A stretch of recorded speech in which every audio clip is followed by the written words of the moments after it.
I'd love to talk about technology because I know that technology is a really big part of how Laney LA practices. And, you know, it extends from the computer modelling that you do, the renders that you do for clients, the 3D printing of models that you do, the incredible level of coordination that goes into your documentation, even right through to how you present on social media, you know, the construction photo with the overlay of the 3D information about, you know, this is what this space is going to look like once it's finished.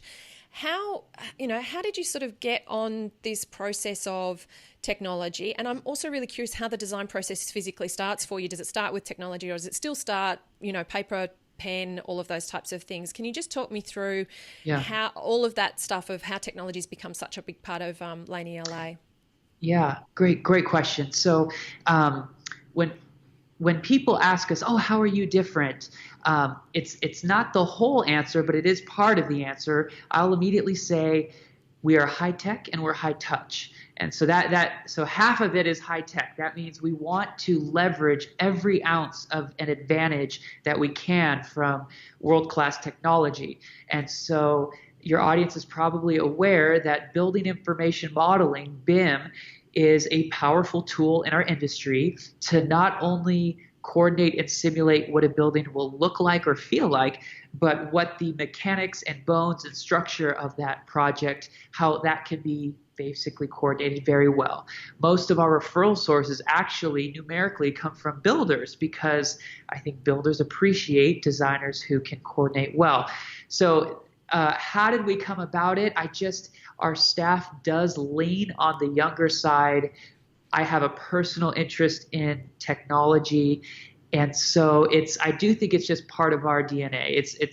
So we've codified it as high tech, high touch. So we do try to believe in it and put our money where our mouth is there, and really pass that advantage to our clients. And then your second part of a question had to do with design and where does design start? I taught drawing for many years. I love freehand open air sketching. And so the design process does start, I think, almost for me with eyes closed and the hands not even holding a pencil. It's really thinking and listening well is the true beginning. And I do want to admit, although not all clients and not all architects are comfortable with this, that we are not a one-man band top-down design approach. We are very much an orchestra approach. And so our project managers are authors and designers in themselves. That means that I'm not the bottleneck nor the lonely genius in designing everything.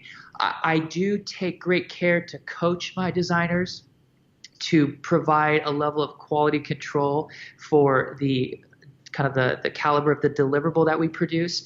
But my goal is to build an engine of designers rather than being the source of design. And I totally respect that other teams take different approaches.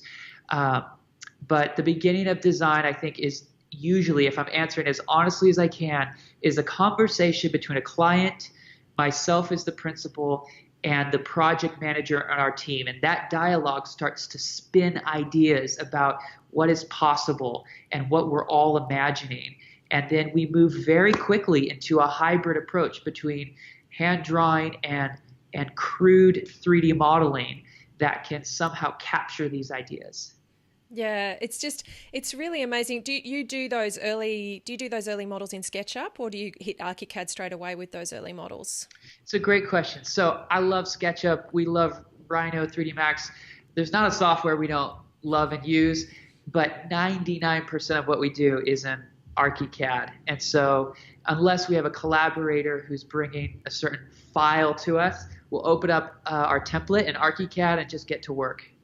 Yeah, I think that it's really fantastic when homeowners can find somebody who does work in a three-dimensional CAD tool in a way that they understand that it actually enables them to build the home inside the CAD tool before they're building it on site, and that you can work with such a level of accuracy about how details might work, how connections might work, how weatherproofing might need to work.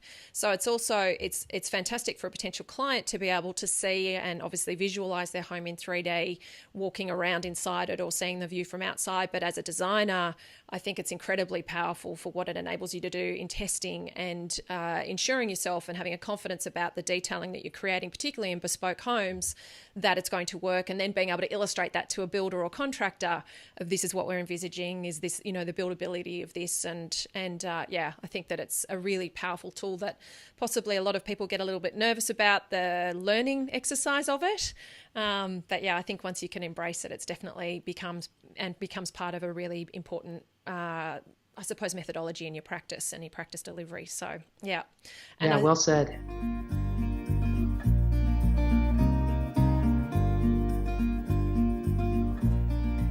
Hi, now before you go, I just wanted to share with you, there are 3 big mistakes that I see homeowners make when they're planning their renovation or building project. Mistakes that cause huge amounts of stress, cost overruns, time blowouts, and really ultimately make the journey of renovating and building much more difficult. Want to know what they are?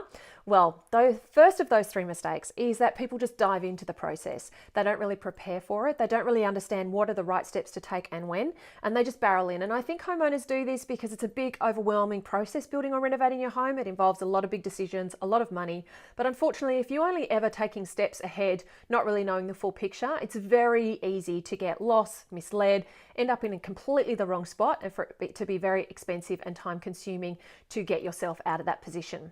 The second mistake that I see homeowners make is they make themselves a target. A lot of homeowners tell me actually they feel like they're walking around with a target on their forehead just waiting to be taken advantage of. But unfortunately, a lot of homeowners don't do the work required to really inform themselves so that they know how to sift and filter the advice that they're receiving, so that they know how to not fall for the dodgy operators, and so that they know when they're being told something that they want to hear rather than what they need to hear. When you know how to put the right team of people around you and you know how to trust the advice that you're receiving, it will completely change the game for your renovation or building journey. The third mistake that I see homeowners make is that they don't invest in the design. The design, of course, is the lines, the spaces, the volumes that are drawn as lines on a page, but end up becoming the rooms and the home that you ultimately live in. And so many homeowners really struggle because they know that this is something going to be long term, that their decisions are going to have a big impact on how they get to live their lives, and yet really fear stuffing it up, making decisions that they think that they'll regret long term. When you know how to get the design right, how to create a home that not only works for you now but into the future, then you can move with certainty towards that future finished home, knowing that it'll actually deliver the dream that you're hoping it will and create a beautiful lifestyle for you and your family. I would love you to check out my 2 online courses. I have one for Australian homeowners called How to Get It Right in Your Reno or New Home, and I have one for American homeowners called the Welcome Home course. If you don't know the steps from start to finish of your renovation or building journey, from the point of talking with your local authority through putting your team together, getting the design right, getting all of your approvals, choosing your contractor or builder and getting your home built, that's exactly what these courses will help you do. I lay out step by step my own system that I've been using in over 250 projects in over almost 25 years in this industry, and I explain it to you in a step-by-step way that you can put into action on your project. I also help you really focus on what are the core fundamentals of a well-designed home. What does it look like to achieve good design? I have got minimum recommendations for dimensions. I've got some key things to help really pull out of you what it's going to be that you want from your home, so that you can really communicate that with the people that you're working with and get really clear on what's going to make a big difference for you and your family's lifestyle in your home. And I also have lots of tools and guides so that you can pull the right team together. You can sift and filter the advice that you're receiving. You can know that you're moving in the right direction. You can always be working to save money and time and stress, and you can really get bang for buck in how you spend your budget overall, so that you can make sure that you stretch that money that you have as far as it possibly can go. And ultimately, these courses are all about helping you create that future family home that you're dreaming of, that is perfect for you and your family, and that ultimately helps you feel great and that you feel great in.